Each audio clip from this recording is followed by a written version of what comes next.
Hello, good morning! This is Evincinas. Nandito po ako ngayon sa nasa Costa sa Nasugbu, Batangas sa Tower 1. Ayan, so Unit 420, nasa 4th floor po tayo. So I'll be showing you a 1-bedroom unit. So i-tour ko kayo sa 1-bedroom unit. Pagpasok pa lang natin, kitchen na yan. Ayan, kita nyo po, may built-in cabinets nasa taas and sa baba.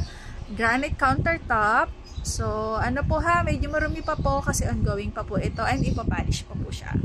So, ayan po. Then, sa right side naman, yung inyong CR. So, ito yung granite countertop.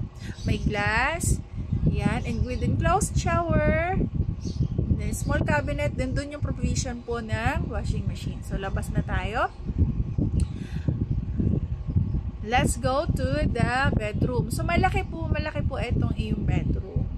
So, maganda po ang ang view mo kasi doon banda tatayo ang Tower 3 and other towers at magkakaroon din po dyan ng isa pang infinity pool. So, that area. And then, diba, ayan o, may greens pa rin.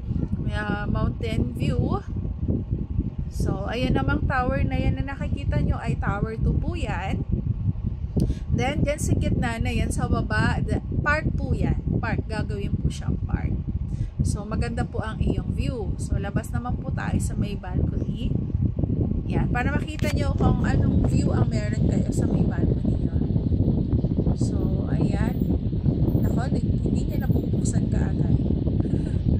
So, ayan po ang Tower 2. Then, sa gitna nga po, sabi ko kanina, ay park. Then, doon naman ang infinity pool. Diyan, infinity pool. And dyan, that is the gazebo.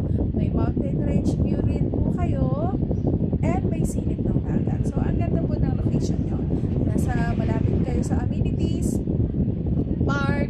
May mountain range view. So, ayan. Ang ganda po. Tapos, malaki po yung, yung bedroom. So, ayan po. If you're interested po na magkaroon ng property dito, we are now open for LOI po.